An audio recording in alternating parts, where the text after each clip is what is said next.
ان کی جو والدہ ماجدہ ہے میں وہ بھی سنا دوں.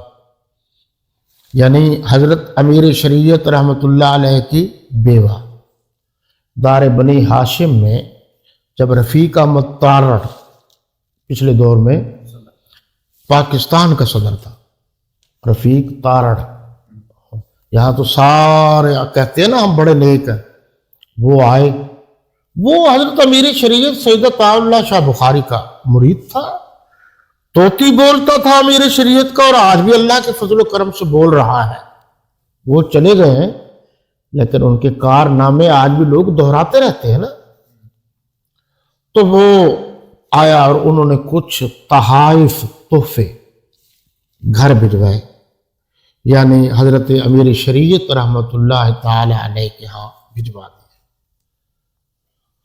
خاتون تحفے لے گئی اور کہا رفیق تارڑ آئے اور وہ کہہ رہے ہیں کہ امی جی کو ہمارا سلام کہیں اور یہ ہماری طرف سے. تھوڑی دیر کے بعد وہ خاتون واپس آ گئی، اس نے وہ سامان، ملک کا صدر ہے، واپس کر دیا سب کے سامنے. اس نے کہا جی کیا بات ہے؟ وہ تھوڑا سا فاصلے پر وہ بوڑھی خاتون آئی، وہ بیٹھے تھے انتظار میں. انہوں نے کہا جی ان کا حکم ہے کہ آپ اس وقت پاکستان کے صدر ہیں، آپ نے یہ تحائف بھجوائے ہیں، پتہ نہیں یہ مال کیسا ہے، حلال کا ہے یا حرام کا ہے، اس لیے ہم نہیں لیتے، آپ واپس لے جاؤ. یہ اب کی بات ہے.